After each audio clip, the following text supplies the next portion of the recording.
Hello and welcome to BYJU'S Exam Prep IAS. A very warm good morning to everyone. I hope all of you are doing good. I welcome you back to today's session of the Hindu Newspaper Analysis, a place where we discuss the most important news stories from the Hindu newspaper every single day from both the mains and the prelims examination point of view. Today is the 14th of June and these are the important topics that we have taken up for today's discussion. From the mains examination point of view, we will be discussing what exactly is the tax law in India and why is it that the Supreme Court is interfering in the tax law. This is an article written with respect to the Supreme Court interfering in the tax law and overturning some of the decisions of the high courts earlier, and the author does not really seem to agree with it. We will be discussing what that is exactly. The second topic for today we will be discussing is about India-Canada relations. As you know, India-Canada relations unfortunately have not been that good in the past few years. This has also mainly got to do with the fact that Indian government thinks that the Canadian government is not doing enough to curb all those protests, all those demonstrations which are against India's internal security. Recently also, there was a big agitation or demonstration in which Indira Gandhi's statue was shown along with her assassins, but the Canadian government did not really do anything to control that. So we'll be discussing where do India-Canada ties stand right now. The third topic that we'll be discussing is about how the G7 nations in their recent meeting at Hiroshima have decided finally that it is time that at the global level we must have some regulations for AI. So we'll be discussing what that is, what are the G7 countries thinking about regulations in the field of AI and how does it work. From the prelims examination point of view, we will be discussing first our Defence Minister Rajnath Singh, again reiterating the fact that UN needs to be more democratic. India should now be a permanent member of the UN Security Council. Next prelim specific topic will be about the wildfires in Canada and how it is impacting the climate in US as well, and some of the reasons that have been found to be behind the wildfires in Canada. And in the end, sports related news. There have been good news coming in from sports in the past couple of weeks. So the men's and the women, both of these junior hockey teams have recently won the Hockey Asia Cup in the junior category. We'll be discussing what that is and a bit of detail about Dronacharya award because the coach of the men's team has been regarded as a person who played an instrumental role in the team winning. So we'll be discussing what that is as well. Let's begin now without waiting any further with the first topic. So the first topic that we have here is about the tax law in India. In simple terms, the author here is saying that the Supreme Court has now used or kind of misused its power of judicial activism and they have turned a decision of the Madras High Court that was given very recently. Now, let me first try and explain this to you. What is the logic all about? What is the problem here? Let's try and understand. Basically, the question is about taxation. The author is saying that if you look at any kind of tax in India, any taxation in India, there are two basic logics or how the taxation system works. Number one, only that kind of a tax can be imposed in India that has been backed up by a law. Meaning that if there is a law that talks to us about what kind of tax may be imposed, that law will be the platform on the basis of which the tax can be imposed. Without a law in place, no tax can be imposed. That is number one. Second, it will have to be, or the tax system has to be clear, it has to be consistent, and it has to be predictable. So any taxation system in India, any kind of tax, be it the GST, the income tax, corporate tax, whatever tax that you talk about, has two of these basic criteria. Number one, any tax that is imposed can be imposed only and only if there is a law backing it, meaning that you cannot have an executive order where the government just announces that we'll put a tax. No, you have to have a law backing it, number one.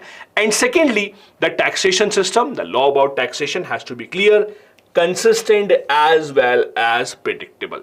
Now, what has happened here? Let's talk about something in the IT Act, the Income Tax Act. The author here says that usually what happens is, let's assume the Income Tax Department is conducting a raid on anyone's premise. Let's say they are conducting a raid on person A's office. Now, they find certain documents in person A's office that belong to person B. Let me repeat once again. Income Tax Department had conducted a raid on person A's office. During that raid, during the search operations, they found certain documents which belong to person B. Now the question is, does it give the authorities the right? Does it give the authorities the power to now start inquiry and investigation against person B as well or not? Just because some documents or some other kind of an asset which belongs to another person, person B, was found in person A's office, does it mean that now person B will also be under investigation or not? This is the entire question that is being discussed in the article. I hope all of you are clear on that part. If Income Tax Department is conducting a raid on person A's office and they find certain documents which are regarding or certain assets which are related to another person, person B, can they then start an investigation on person B or not? Now, let's see what has happened here. Basically, in a recent ruling, the question before the court, as I said, was first, can it happen or not? And secondly, how would this law now pan out? Let's first see one by one what has happened. This third person question, that whether you can start an inquiry against a third person, is in section 153 of the IT Act. The IT Act says that section 153 allowed the revenue, means allowed the department to proceed against third parties also if a material has ceased that belongs to that person in the possession of some other person. So again, the original act said that yes, you can take action against person B as well because documents that were related to person B were found. The question, however, is what do you mean by the word belong to? When you say that if the documents belong to person B, you can conduct a raid, you can conduct an inquiry, but what is the meaning of the word belong to? Multiple high courts, as per the author, in fact, as many as 3 high courts have said that mere reference to a person's name would not itself be enough to start an inquiry. Meaning that just because a person B's name is mentioned in a document, that doesn't mean that you can automatically start an inquiry against person B. You have to have solid proof of ownership. Only and only when you have a solid proof of ownership, only in that case can you have a situation where you can actually start an inquiry against person B. Otherwise, you will not be allowed to start an inquiry against person B. There must be evidence that the material or the property in question actually belongs to, means the ownership is person B's. Only then you should be allowed to amend. Was the government happy with it? No, the government was not really happy with it. Again, High Court said that you can start an inquiry against a third person, against person B, only and only if you can show clearly that the asset that was seized from some other person's raid actually belongs to person B, actually is owned by person B. The government was not happy with it. The government wanted that even on mere suspicion, the government thought that even if there is a very slight suspicion that person B might have a role to play here, they should be allowed to investigate person B as well. So what did the government do? Government actually changed or amended the law. What did the government say? Government amended the law and government said, even if that asset does not belong to a third person, even if the asset pertains to a third person, pertains to means not necessarily owned by a third person, but even if it is related to a third person in any way, even then we should be allowed to search. Even then we should be allowed to search. So High Court said that no, only in case of clear ownership can you search the premises of person B. The government then amended that. Government said no, no, no, no, no, not just the ownership. Even if there is a slight connection, even if it is just pertains to person B, if any information is related to the person B, we should be allowed to go ahead and investigate the case. The Gujarat High Court said, okay, if that is what the government wants, fine. But at least we should not have this law with retrospective effect. The Gujarat High Court said we cannot have this law with retrospective effect. In other words, whatever raids have already been conducted, that law will not apply to them. Whatever raids, whatever investigations have already been conducted, in those investigations now you cannot start an investigation against someone else just because it pertains to the person. This was the status after the High Court had intervened. The High Court had said, okay, the new law is fine. You may start investigation against the second person, third person, but the problem is you cannot have the law with retrospective effect. Retrospective effect means a law that comes into force from a back date. For example, the government wanted that even in the last 10 years, whatever raids were conducted, they should be under this law, but that has not happened. Now coming to the controversy. Now what has the Supreme Court said? The problem that the author has with Supreme Court is Supreme Court has enforced this law with retrospective effect. Supreme Court has said that this law would have retrospective effect. Supreme Court has said that this logic of even if any asset pertains to or is even slightly related to the third person, even in that case, yes, it is fine that you can conduct inquiry. And in the past also, if you conducted some search and you found something that is very minutely connected to the third person, even in that case, it is fine that you can go ahead and you can have this law. So Supreme Court has actually said that the law will come into force from a retrospective effect.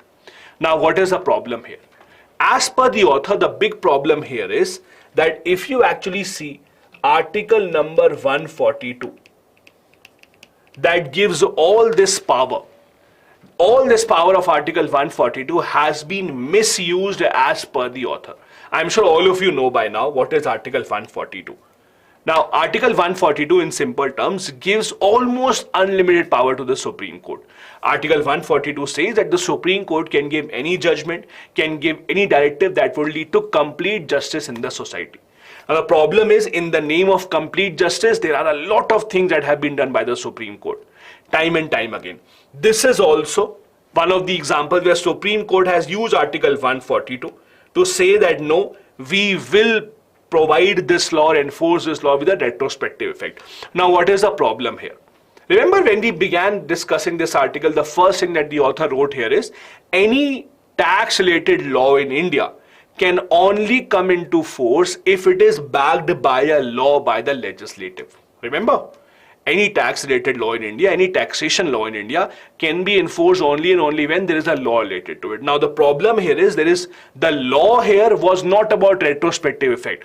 The Supreme Court itself said no, no, no, we will have it by retrospective effect. This is the problem highlighted by the author. Means it is a case where Supreme Court has actually gone ahead from the legislation, and they have reversed judgments, of the High Court, and they have even gone against Article 265 that forbids or prohibits any taxation without legislation. So the author here is unhappy because of misuse of Article 142, because the Supreme Court being overtly activist in the form of judicial activism, and this should not have been done. Now, from the examination point of view, let's come back and let's take a step back from the examination point of view. From the examination point of view, the probability of you getting questions asked about a certain part or certain section of the IT Act, Income Tax Act are low. So rather than remembering what exactly is the section of the Income Tax Act, more importantly, what you have to focus on is the analysis of Article 142 and this power that the Supreme Court has used. Also, do remember Article 265 as we discussed. This is important. This is in the news, which talks about no taxation can be imposed without any legislative effect to it. Article 142, I'm sure all of you know about it. Article 142, as we discussed, gives a lot of powers to the Supreme Court to ensure that they give whatever judgment they want in order to ensure complete justice in the society. The problem here is a lot of times these judgments actually go against what the Constitution stands. So I'll give you a couple of examples, okay, so that you can understand. Let me give you a couple of examples in both the sides of Article 142. Now, let me take you back to the Ayodhya judgment. In the Ayodhya judgment, the Supreme Court had to decide one simple question. The question to be decided by the Supreme Court was that that disputed land belongs to which side? Which side should get the ownership of it? Should the Hindu side get the ownership of it, or should the Muslim side get the ownership? As simple as that. They had to decide that. So what they did, they decided that, but they did not end there. After deciding that, okay, we are giving this piece of land to one side, they said, and also under powers given to us in Article 142, we are directing the UP government to give 5 acres of land somewhere else in Ayodhya to build another mosque. That was never a question asked to the court that whether some other land should be given or not, or whether some alternate land should be given or not. But this is what the Supreme Court did by using their power under Article 142, because they thought this will bring complete justice in the society. I'll give you one other very interesting example, and you can search about it later on as well. As you know, just like we have Lokpal at the center level, we have the concept of Lokayukt at the state government levels. Uttar Pradesh, UP used to have a Lokayukt. Now, and let this be your homework, you can search about the name of the Lokayukt and search the entire story, but I'll tell you what happened. So Lokayukt was supposed to have a 5-year term, but even when the 5-year term was completed, the Lokayukt was not removed. No new Lokayukt was appointed, because apparently that Lokayukt was very close to the UP government. So they did not want to remove him. Many years passed, there were many petitions filed that why is it that the Lokayukt is not being removed. Lokayukt completed 6 years, 7 years, multiple years were completed. In the end, Supreme Court got so angry with it that the Supreme Court said, okay, if the UP governor is not appointing a new Lokayukt, we will appoint a new Lokayukt. So using powers under Article 142, the Supreme Court a few years back appointed a new Lokayukt in Uttar Pradesh. Now if you see, appointment of Lokayukt is a power of the state governor, not the Supreme Court.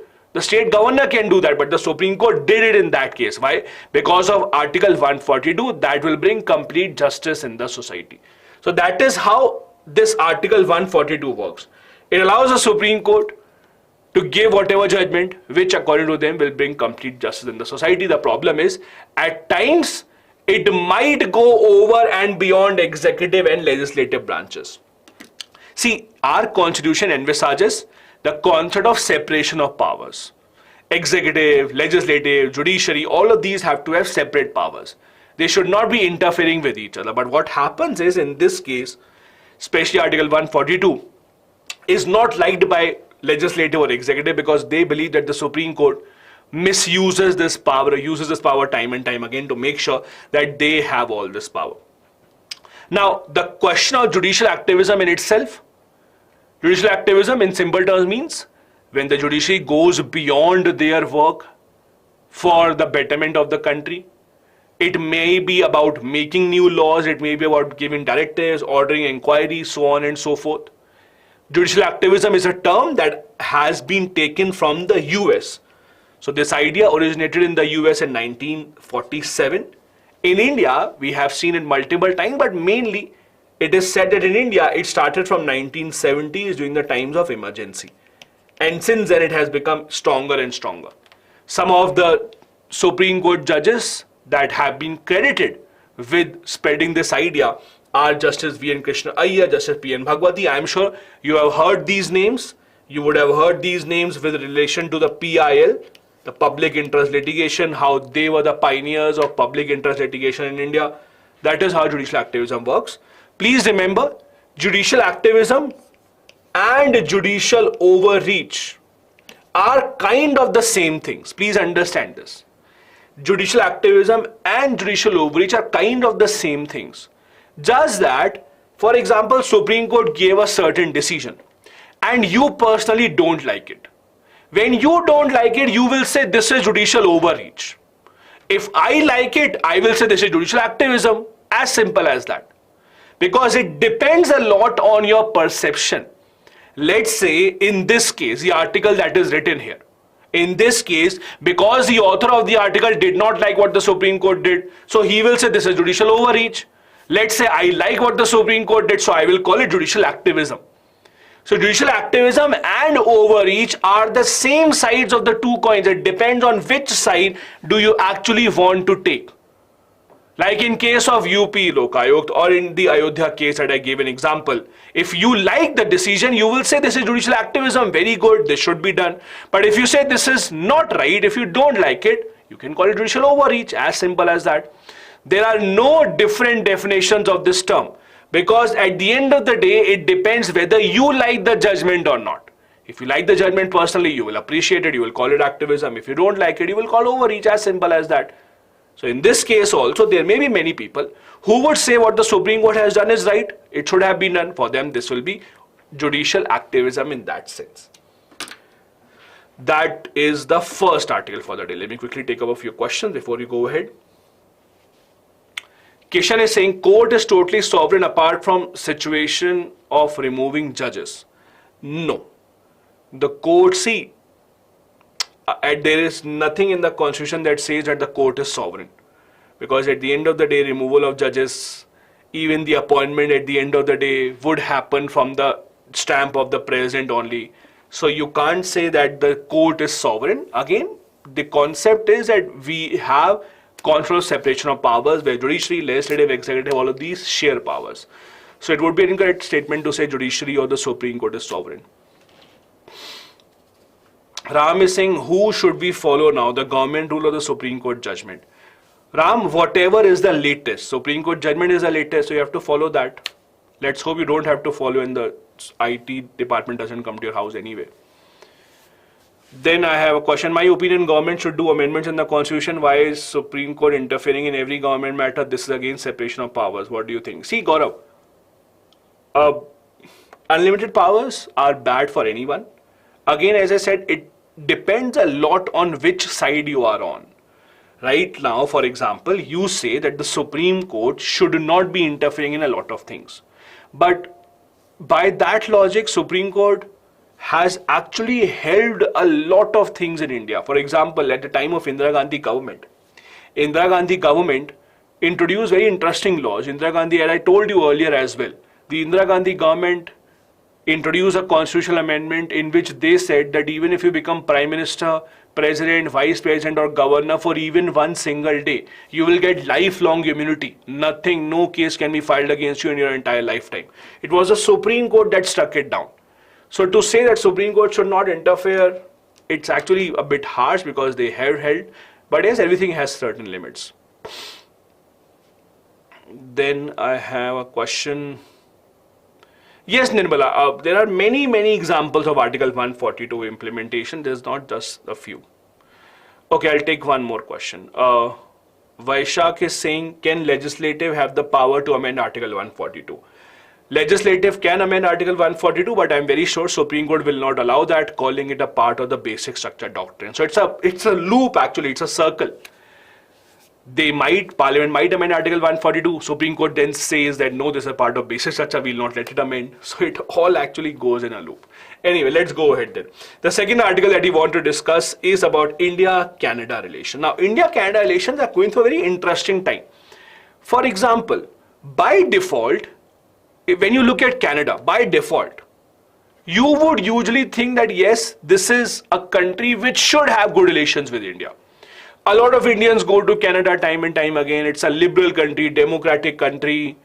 It's a country that has not great relationship with China. So we also think that this is good. We have a very positive kind of image about Canada, right? But what has happened is in the past few years, there has not been a lot of great things between India and Canada. And why is it that we have a problem here? The problem is the government of India says that a lot of people who have migrated to Canada from India, mostly from Punjab, the Sikh population, a lot of them have been demanding, have been demonstrating and carrying out certain protests which are against India's national security. But the Canadian government for some reason does not stop them. The Canadian government for some reason has said that okay, whatever they want they can continue because we follow the freedom of speech. Now there are a lot of problems with this. It has been going on for some time. It's not that it has started right now. It has gone on for some time. There have been some years that has been going on. Why is it that now it is so much in the news? The reason why now it is so much in the news is on the 4th of June, about 10 days before this, there is a place in Canada called the Brampton. So in Brampton, there was a demonstration that was carried out in which there was a kind of a statue of Indira Gandhi along with the two bodyguards of Indira Gandhi who had assassinated her. And this is where it actually starts, because when you have a demonstration where people are showing a prime minister of a country being assassinated, in that case, it becomes that nation's responsibility to stop that protest. It doesn't matter what freedom of speech you're talking about, it doesn't matter whatever your ideas are, but at the end of the day, when you have a demonstration where a leader, a democratically elected leader of a sovereign country was assassinated and you are actually showing it and allowing it to be shown, this becomes a problem. This becomes a problem, and this is where India-Canada relationship has again come to light. What happened was, Canada's ambassador in India, the High Commissioner of Canada in India, the ambassador, he made a statement saying that we are very sorry, this should not have happened. But why does Canada allow that? Why does it keep on happening? What is the problem? Why is it that this demand for Khalistan that you see comes up time and time again from people living in Canada? Why is it that they have the referendum which is not even concerning India? Why does it happen time and time again? One short answer, although there's a long answer also, but there's a short answer as well. Short answer is vote bank. This is the shortest answer. See, it doesn't matter which kind of a country you are living in. At the end of the day, when you are living in a democratic country, every person who wants to contest election at the end of the day would take decisions that will surely ensure that they have enough votes in the pocket. So what happens here is, Sikh population in Canada is quite considerable. It is over 2% now. Now, since there is over 2% Sikh population in Canada, a lot of them are very influential. What is happening in this case is, Canada also right now has a coalition government. So Justin Trudeau, that is the Prime Minister of Canada, he is also supported by multiple parties. Some of the parties that he is supported by are those that have a very big support base among the Sikh population. This is where it becomes interesting. The reason why the Prime Minister Justin Trudeau doesn't really speak anything, because he knows that that is his major vote bank. Not just this, even when the farmer protests were going on in India, if you remember, there were the farm bill protests that went on for such a long time. Even in those farm bill protests, Justin Trudeau made some statement that this should not have happened, although it was a purely internal matter of India. It had nothing to do with any other country whatsoever. It had no connection to anyone. But even then he made a statement. Again, it was done due to the vote bank politics. This is where it all becomes pretty interesting. India has been saying time and time again to Canada that you cannot just take it for granted that you have freedom of speech. That doesn't really mean that you will give protection to those who have been agitating and who have been protesting against another country which you call your friend.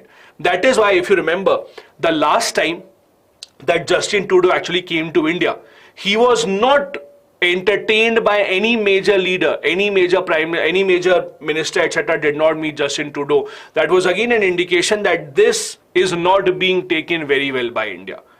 Our foreign minister, external affairs minister, Mr. S. Jaishankar, he also said that this should not have been done. While, as I said, Canadian High Commissioner, Canadian Ambassador to India, at least he made a statement that I am appalled by the reports of events in Canada, that we should not have done this. So at least there is a reaction coming in from someone in the Canadian government. At least that part is happening. But whatever Canada is doing, it doesn't have any excuse whatsoever, and it should not have gone ahead. Vote bank politics, for example, it should not go to such a level that you now are endangering your relationship with another of your friendly country, because that will not lead you to anywhere. And at the end of the day, when you give support to those who are actually trying to disarm or who are actually trying to have certain problems in your own internal security, at the end of the day, it will harm your own country only. I'll give you a slight homework. Just try and see the story of Air India Kanishka. Air India Kanishka. Just try and read about that. It's a pretty horrifying, interesting story. It was a airplane that was bombed. The airplane actually started flying from Canada. It was actually bombed. The people who were involved there, most of them were from Canada. There are multiple investigations that have been carried out on this. What happened was, there are reports that say that Canadian government, Canadian foreign intelligence, all of them were given a lot of information before this happened, that there is a bomb blast that is being planned on a plane, you should stop it, but they did nothing. They have done absolutely nothing about it. Even after that, of all the people involved, only one person got jailed for about 10 years. Over 200 people were killed, but only one person was jailed for 10 years. That person also was let go, saying that he has been very disciplined in the jail. So again, the problem here is that Canada has had a history of this kind of a behavior. The interesting part is, most of the people who were killed, although these people were of Indian origin, but many of these were actually Canadian citizens only, Indians who had taken Canadian citizenship. Even for them, they could not give justice because they thought it will be against their vote bank politics. And that is what is happening in Justin Trudeau's case as well. Remember when Justin Trudeau came to power, there was so much love for him across the entire world, that a young prime minister has come in, he will do wonders, he'll do this and that. In India also, a lot of people mostly appreciated him, but the kind of politics that he is now playing has actually gone against what the idea of Canada was. Also, if you remember, Canada right now doesn't have great relationship with China. If they really want to have a better presence in the Indo-Pacific, it is all the more reason for Canada to be on good terms with India. But just because they want their vote bank politics to be better, they are ignoring this. I'll give you one more example. As per the article, Canada's National Security Advisor recently said, "When I talk about foreign interference and economic security, I am now talking about a number of state actors and non-state proxies, including Russia, Iran and India." Just imagine, their foreign security advisor saying that they would not be happy, or they are not happy about the fact that many countries are interfering in their internal matters, and they have named India as one of those. Russia, Iran and India. Now imagine the kind of relation that China and Canada has right now. If you remember, I told you earlier as well, in the G20 summit in Indonesia, Chinese Xi Jinping, the Chinese leader, scolded Justin Trudeau on camera. Scolded him like a kid. And even now, Canada doesn't really have the guts to call out that China is interfering. China has forcefully removed Canada's ambassador. China is accused of interfering in Canadian politics. China has been accused, and there have been multiple investigations carried out. China has been accused of pressurizing the leader of opposition of Canada. And even after all of that, the only thing that they have to say is, no, India is interfering. So you can see what their politics is right now and how much guts or lack of guts do they have.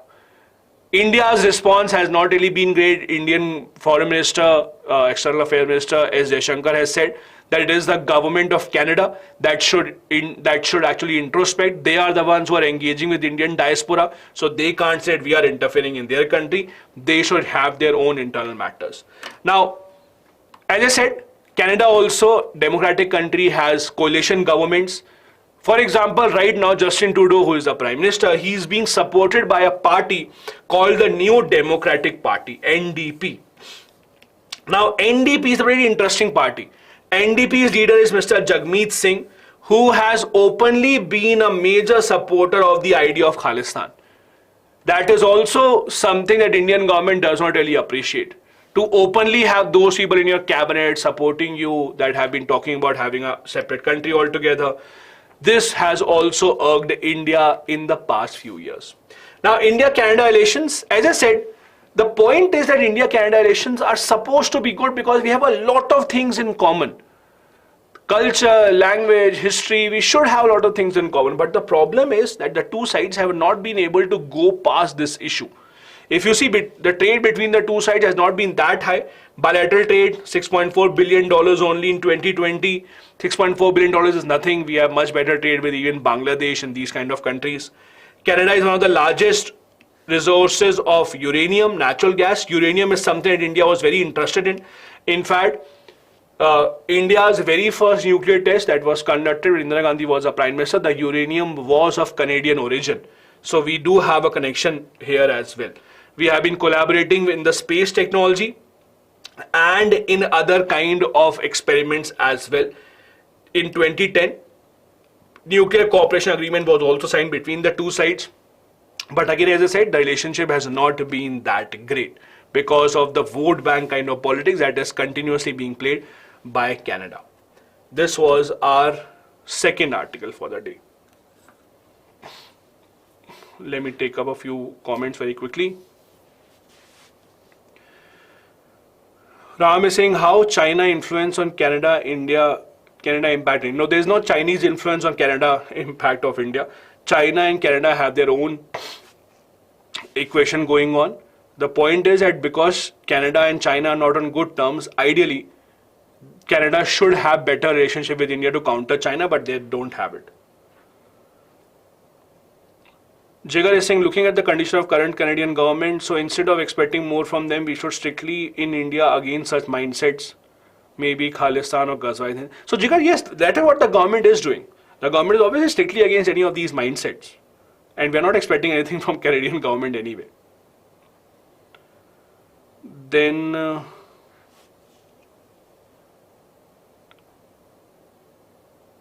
Akansha is saying, do Canada have good relations with... Canada does have good relations with a lot of countries. For example, USA. Then I have a question from... Ashutosh has a good question. What is the difference between Smiling Buddha nuclear test and those of Pokhran? So Ashutosh, first, the Smiling Buddha nuclear test was also in Pokhran only.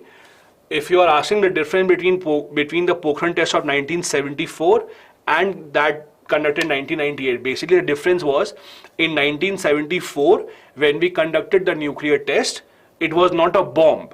It was a peaceful nuclear explosion. In 1998, it was a bomb. That is the main difference. In 1998, it was a bomb. In 1974, the first nuclear test, it was a peaceful nuclear explosion. Government has never said it was a nuclear bomb. That was mainly the difference between the two. Okay, I'll take one more. Abhishek is saying, in your opinion, what the Indian and Canadian government should do to have good relations? It's not in my hand. Canada government has to first let go of vote bank politics and has to see what is more important for them. Getting more votes or getting better partners at the international politics. But again, I am no one to advise the Canadian government. Apparently, no one can advise the Canadian government except their own vote bank. Anyway, let's go ahead then. The next article that we have here is based on what happened recently. The recent G7 summit that was in Hiroshima led to a new kind of a treaty or a document being released. That document is called HAP. HAP stands for Hiroshima AI process. Now, all of you know AI or artificial intelligence has been the buzzword in the past few years. The OpenAI company that has been producing ChatGPT and other AI tools that are coming in. ChatGPT, for example, has become quite famous. There are a lot of people who are scared of it. It will eat up jobs. It is eating jobs of content writers, etc., proofreaders. But there are certain doubts in the mind of people that AI may become so powerful in the future that it may be against mankind. There are many people who are complaining against this. Elon Musk, for example, the founder of Tesla, the owner of Twitter, Elon Musk has been saying time and time again that AI can harm humans very badly if we don't control it. So now G7 nations have decided that, okay, let us have some regulations of what AI should be able to do and what AI should not be able to do. That is how the article has been framed here. The declaration that is called the HAP said that we, as in the G7 countries, reaffirm our commitment to promote human-centric, trustworthy AI based on the OECD AI principles and to have maximum benefits of these technologies. Now, the issue is it is such a new technology that not many nations around the world have laws about AI regulation. India, for example, does not have any law about AI regulation. There are some countries that are trying to have some laws. EU, for example, is working on it. It is said that in 1 month or so, EU, that is the European Union, in their parliament would bring a comprehensive law about AI regulation. What is it that the AI can do? What is it that they cannot do? But again, most of the countries are still lagging behind. This document says that the G7 countries are determined to work with advanced international discussions on how to have inclusive AI, but how to ensure that humans share benefit out of those. One other problem with AI is AI versus or the debate of copyright. What is happening is all these AI robots, all these AI softwares, many of them are now training themselves by reading different books, remembering those books, reproducing certain paragraphs of the books. That also becomes a problem. A lot of these AI is actually going against and is interfering with the copyrights and the IP, that is intellectual property rights of the people. So you have to find a balance there as well. Is copyright or IP protection more important for these nations, or giving a boost to AI is more important? Although this document, that is the HAP, doesn't have anything concrete right now, it is just a kind of a declaration that these nations have decided that we will try and go ahead and at least regulate it in some way. How will the regulation happen? What will be the restrictions? Nothing has been clear so far. As per the author, this declaration may go ahead in the future in these three options. Either it may enable the G7 countries to move towards divergent regulation. Divergent regulation means having their own kind of regulations. Or it may be overwhelmed by the divergent views and fail to deliver any meaningful solution. It may fail at the end of the day. Or third, it may deliver a mixed outcome with some solutions and some other issues. But how will it actually work in the future remains to be seen. This is usually the first step, that at least the nation have decided that yes, we are fine, we will work towards it. But how and in what manner, it remains to be seen in the future. How will it may help? First, it may help to form proper rules about AI model and ChatGPT, what it can do, what it cannot do. It may have rules about copyright material, what copyright material should be copied or should be not copied. Even when you have certain copyright material, there is something called the fair use policy. Fair use policy means, as a teacher, that is called fair use. You cannot just copy it and say that now this is my work, I will now sell it. That is not how it works. Also, the HAP is supposed to have common guidelines for the G7 countries so that these copyright materials are safeguarded and ChatGPT or other AI software do not misuse it in any way whatsoever. Now, I also wanted to share with you the fact that many countries have awakened to this AI regulation and many countries have now started passing laws about it. Although no major country has passed a law so far about it, India also so far has not passed a law about it. As per this research from the 2023 AI Index report, about 37 laws have been passed in some manner or the other, just very small little laws, but not any comprehensive law so far. It is expected that EU, European Union, would be the first one to pass a law about this in coming 1 month or so. As you can see here, they had already made a committee to look into the ChatGPT, how does it work, what are the powers, what restrictions have to be imposed. Now, what about India's status? In India, as I said, we do not have any regulatory framework for this. Niti Aayog has been working in this regard. Niti Aayog has been making some commissions, some committees in the past 3 years or so to look into what kind of regulations can be imposed. So far, we have not had a situation where the government of India has come up with these guidelines. So we may have this in the future, but so far we have not had a situation where AI regulations have been imposed. Amitabh Kant, the ex-head of Niti Aayog, he had said that pro-innovation regulations for AI should be the way forward for the government, but so far that has not happened. This was our third mains related article for the day. Let me quickly take up if there are a few comments, and then we'll go ahead with the prelims examination point of view. Kishan is saying AI regulation isn't about legislation, it may be morally, culturally. See, Kishan, the problem is something moral or cultural will not be able to withstand the test of time. For example, if you say morally the company should not do this, but if the company does it, where will you go? You can't appeal. Why you want to have a legal regulation is so that you can actually enforce it. That is a big problem. When you don't have something in written form, in legal, there is no way in which you can actually enforce that. So there has to be at least some form of legal regulation, what you can do and what you cannot do with AI. For example, with AI, as you know, a lot of these fake videos are now circulating, which are being used as fake evidences. They are going ahead and they are tarnishing someone's image. So all of that has to be something that has to be regulated. Ajin is saying AI brought up change lifestyle positive. See, Ajin, no one is saying AI should be banned. Regulated doesn't mean ban. Regulated means to tell you what to do, what not to do. For example, if there is a law that you cannot drive a car above a certain speed limit, that is called regulation. Government is not banning cars, that no, cars are dangerous, you should walk. Government has said cars are allowed, but cars up to a certain driving speed will be allowed, right? Because above that, that will be dangerous. Same is the case with AI. So no one is banning cars or banning AI. Don't worry about that. You can still copy your college assignment from ChatGPT. Don't worry about that. No one is banning that.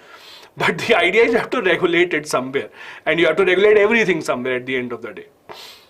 Okay. From the prelims examination point of view, a couple of news stories quickly. First one, our Defense Minister Rajnath Singh again reiterated the position that India has had for a long time. India would like to have a permanent seat in the UN Security Council. India has been contributing to the UN in a lot of ways, especially in the UN peacekeeping forces. Now, the reason why this is in the news is because recently it was the 75th UN Peacekeepers Day. So there is an annual UN Peacekeepers Day. The 75th UN Peacekeepers Day was celebrated very recently. This is when we had our defense minister making this statement. Now, as you know, India has been demanding as a part of the G4. India, Japan, Brazil, Germany have been demanding as a member or as G4 as a group that we should get a permanent seat in the UN Security Council, but that has not happened so far. One of the reasons is if you actually see how the UN Security Council will be changed, how the peacekeeping force or how a permanent membership will be given. For that, you have to amend the UN Charter. Just like you have to amend the Indian Constitution, UN has a constitution called the UN Charter. So you have to amend that. Amendment process very similar. You need to have 2/3 majority in the General Assembly, and then all the members, all permanent UNSC members have to say yes. So even if one UNSC permanent member says no, even then the charter will not be amended. So we have to go ahead and have support from all of them. Our defense minister has said that India so far has contributed close to 2.75 lakh troops in the peacekeeping mission so far. Let me ask you this question. Can you tell me, and don't Google it please, can you tell me which is the country that has that right now has the most troops in the UN peacekeeping forces? And don't Google it please.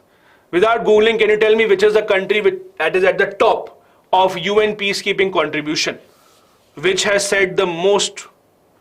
And it is not India. Not India. India is one of the largest, but not the largest. Let me show you. This is the map. See this. This is the map, not India. India is one of the largest. So largest is Bangladesh.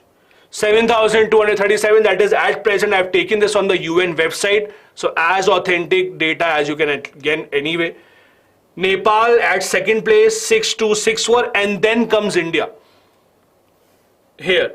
So as you can see, this is how the countries stack up. Also, Please understand, those who are saying US, please understand, developed countries never send a lot of troops to these places.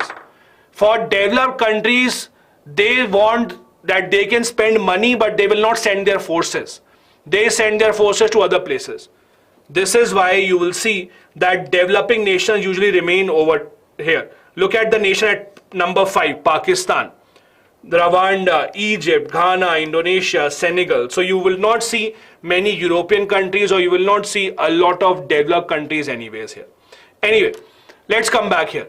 The International Day of UN Peacekeepers, as I said, it has been celebrated, or this is the 75th anniversary, in fact, of this International Day of the UN Peacekeepers.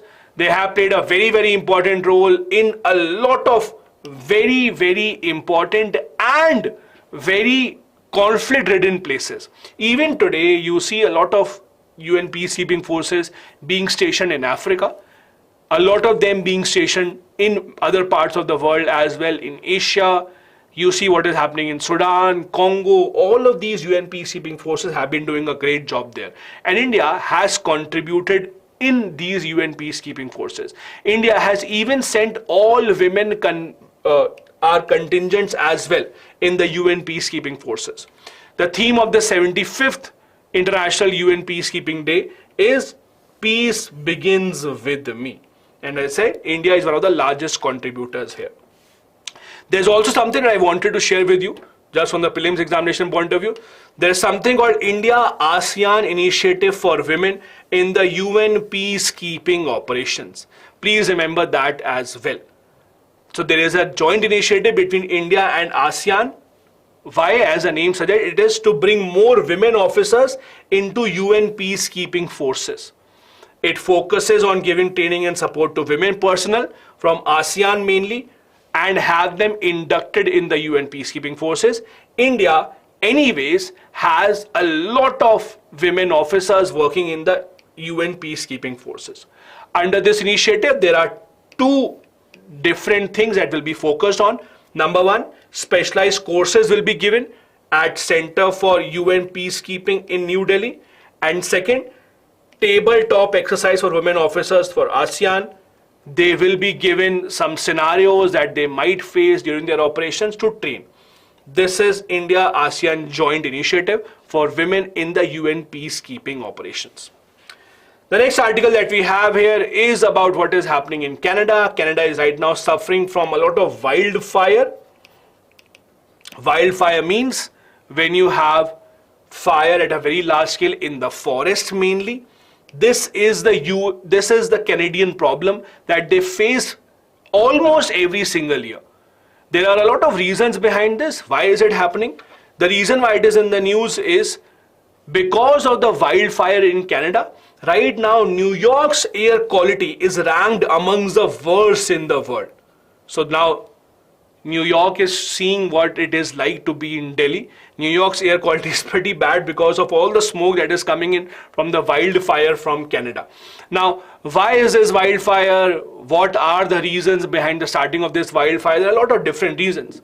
First, most of these have been caused by lightning, but there are some human activities also that are behind this. The scientists have actually discovered that the number of instances of lightning also have increased in the past few years. Also, is there a connection between global warming and lightning? The scientists say yes. There is a connection between global warming and lightning.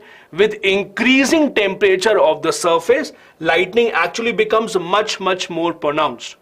So, as we are not able to control the rise in the global temperature, as the global warming keeps increasing, we will have a situation where it might only increase in the future. For example, as per the authors, as per the scientists, if our global temperature increases by 4 degrees Celsius, the lightning activity will also increase by 11%. It has happened in Canada also. A lot of lightning has now resulted in wildfire spreading over a long area in Canada. Now, how does lightning work? I'm sure all of you would have seen this, all of you know this. This is basic science. This is mainly during a storm that you will actually see lightning striking. Water droplets that are from the warmer air and the ice crystals from the cooler air, they come together. This is how they form a thunderstorm cloud. When this contact happens between the water droplets and the ice crystals, it leads to making of a static electric charge within the clouds. When this positive and the negative charge actually is built up at the end of the day, this is where lightning strikes and it hits the ground in the form of a very, very rapid discharge. It is very, very, very high voltage electricity that can harm, that can burn anything that comes in its way. That is how lightning usually works. As you can see here, it is all about negative and the positively charged ions that are coming in close contact with each other, mainly because of the temperature gradient difference.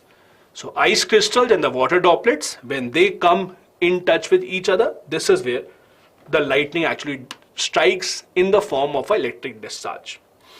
As I said, there is a strong connection between lightning and climate change as well. This has been proven by the World Meteorological Organization as well. As the temperature of the Earth's surface increases, lightning activity will also increase in the coming years, and it has already started doing that. Just a connection with India as well. India also has been facing or seeing increasing instances of lightning, so much so that the state governments have demanded that lightning should be declared as a natural disaster. Why? Because when something is declared as a natural disaster, there is a much more probability of state governments getting funds from the central government. So the central government's giving funds mainly depends on whether natural disaster strikes a particular state or not. That is why most of the states have demanded that lightning should be declared as a natural disaster. It is not a natural disaster in India so far, but this is what they have demanded. The last news is something that I've taken up from sports, considering that sports also has become a kind of a very common occurrence in the prelims examination. Two great developments that have happened in the past couple of weeks. First, the men's team, the men's Indian hockey team, recently won the Junior Asia Cup, and the women team also has done the same.